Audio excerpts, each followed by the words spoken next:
嫌われたかもしれない夜へ。今日の会話、あの一言、あの表情。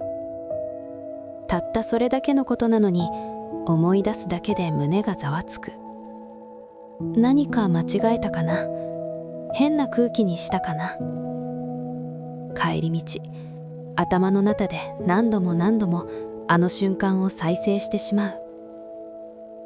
でもね、そこまで気になるのはあなたがちゃんと人を見ているから。どうでもいい人ならこんなに揺れたりしない。嫌われたかもしれない。それは事実なのかな。ただの想像かもしれないよ。今夜は答えを出さなくていい。そのまま眠っていいんだからね。今日も大丈夫。明日も大丈夫。